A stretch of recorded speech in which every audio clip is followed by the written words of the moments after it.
So Kayla is from the Department of School Music, Theater, and Dance. I have to say that we have started to see a strong representation from the School of Music, Theater, and Dance, and it just makes my heart tremendously happy to get access into some of these spaces that people wouldn't automatically associate, right? Inclusive teaching, inclusive pedagogy, because it has at times it's very creative ways to embed equity into some of these practices. And so I've had the opportunity to work with Kayla. She's coming from the College of Liberal Arts, and I am going to turn it over to Kayla now. Great. Thank you so much, Raya, and thank you everybody for joining in today. This has been a big project of mine that I recognize that when I planned this originally, it seemed like it would be sort of a culminating experience or a culminating project, and every time I come back to it, there's a new thing.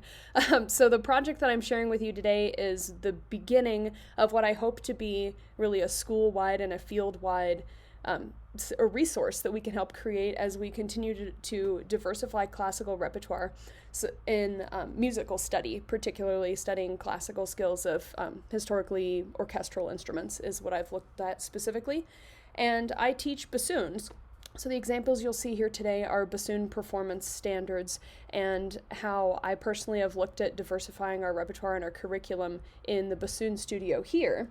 And some of the issues, I'm hoping to frame this in a way that it's a little less bassoon specific and a little more applicable to those of you that are trying to diversify your own curriculum as we're looking at creating resources for students from all backgrounds of authors, and in this case, composers.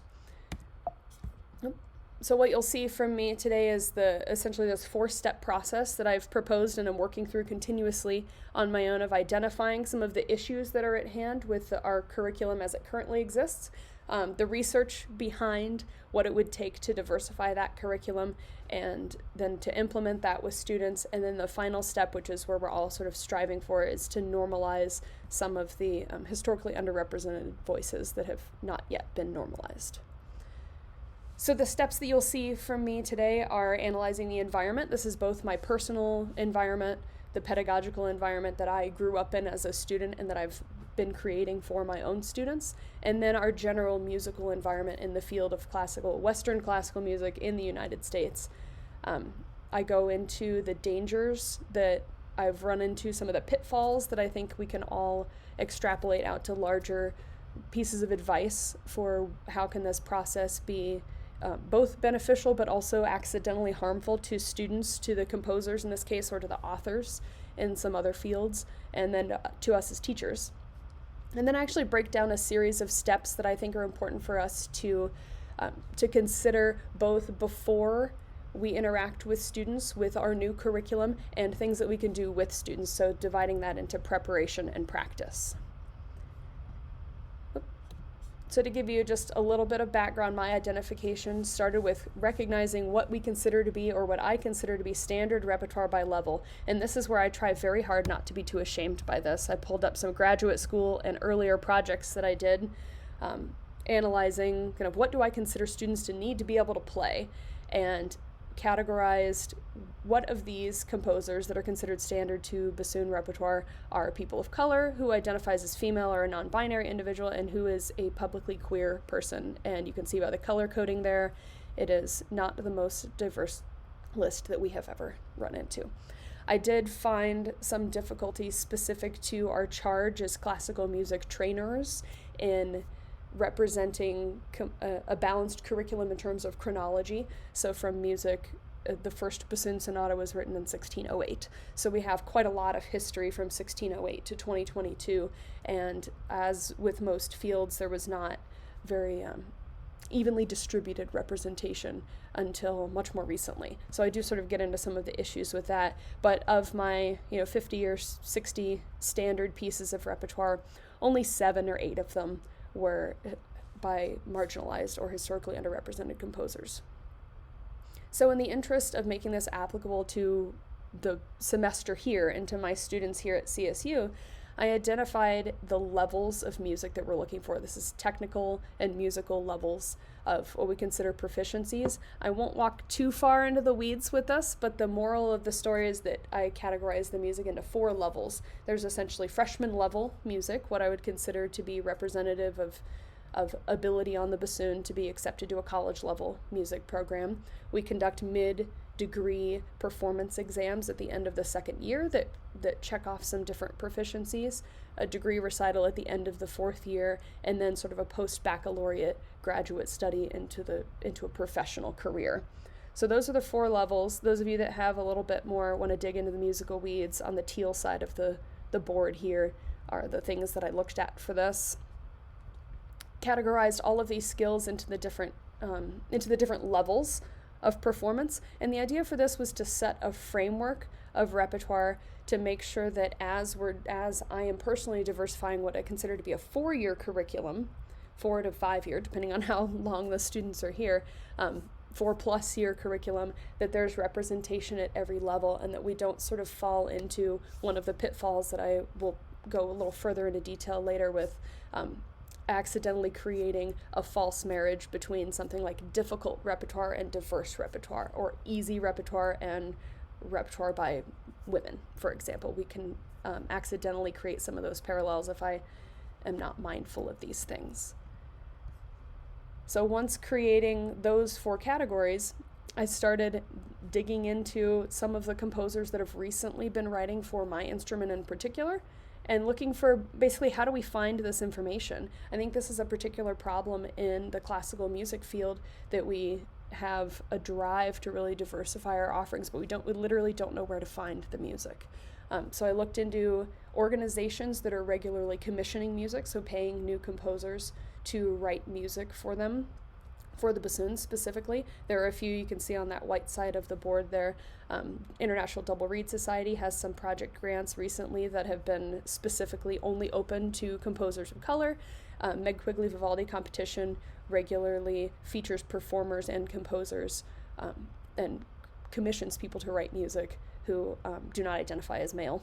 And I found nothing in either a regular commissioning or a regular visibility source for queer identifying composers. And then the visibility sources are current databases that exist. Some of these run the gamut from the Composer Diversity Database, which has instrumental repertoire of all different types of ensembles, and the bassoon's music by transgender, gender diverse, and women composers, and or Black, Indigenous, and composers of color. This very long titled one is literally a crowdsourced Google spreadsheet that has a link posted on a few different forums. It's sort of the Reddit diversification.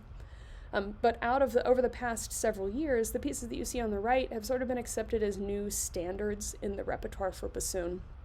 I consider that to be new standards in the sense that they are appearing on required graduate and undergraduate lists to enter programs. And so these are all, or they're being asked for on professional auditions, or requested on kind of college level instructor positions. So those are some of the new standards that have come out of this project. So my proposal essentially is to create a new curricular database that had all of these different fields. Let me see if I can give you an example here. There we go. Categorizing all of these works that I found over the course of the last semester or so into both level of achievement. So you see over on the left side here what level those would be considered appropriate for, any particular technical considerations, a community or a community affiliation or identity affiliation of the composer, and then beginning to compile some links for publishing these, if somebody wanted to play these documents or these pieces, where they would find them. But the main thing that I want to have as a takeaway for this was my reflection and how this was problematic, the tough things that came to be as I was going about this project for myself. I ran into 4 major dangers. The one that I think is the most applicable across all disciplines is that very first one that I list, tokenization. And I find a lot in my field specifically that when we're selecting works to teach or perform solely on the basis of composer identity, runs a very high risk of discrediting the musical and pedagogical merits of both the work and the composer. So we're essentially selecting a piece for a student to perform on a jury or a recital, not on its own artistic merit, but to represent the voice of a community without kind of selecting it for, say, the right air quote, right musical or pedagogical reasons. This goes hand in hand with the second one, which is sometimes we also run the risk of inappropriate leveling. So in the interest of exposing students to different types of compositional voices, we may accidentally select pieces that are too easy or too hard for them and not fulfill the pedagogical goal or the musical goal of that piece in the student's curriculum.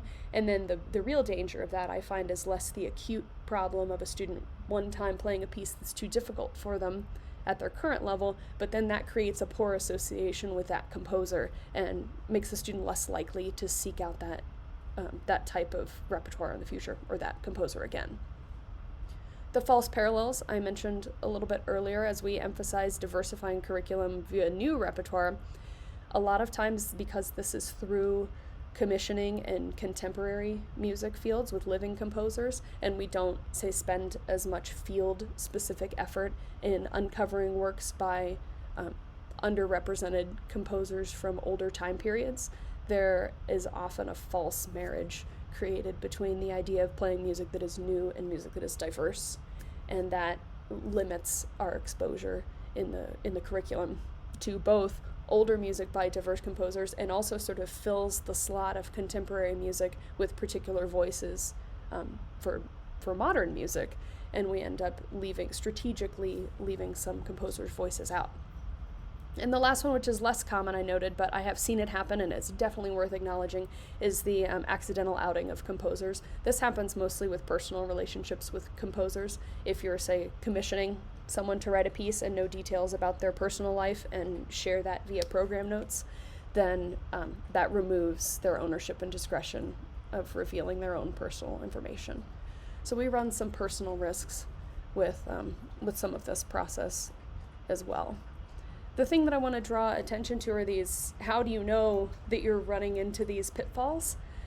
Correcting default programming, I find, is a really big one. If you program a student's recital or your own recital, or select your curriculum for a semester or for a year, and recognize that you have left out voices and then sort of cherry pick and plop in a new voice for the purpose of diversifying, and there's no other kind of justifiable pedagogical reason for inserting that piece into the curriculum, then it can just teach the wrong lesson, so to speak.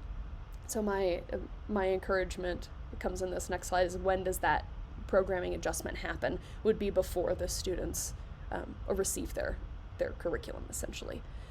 We do sometimes run into what I have affectionately been calling the Florence Price problem, of having one or two voices that become representative of an entire community. So Florence Price is a Black female composer from the kind of early century, whose music has been much more widely performed over the last 2 years, wonderfully, and I'm so thankful, and a lot of us are thankful to have that representation in the curriculum. But a lot of times it's easy to take that one piece or the two pieces and repeat them and sort of regurgitate them, so that we end up with accidental overemphasis on some composers over others, because we've not done the research ourselves, essentially.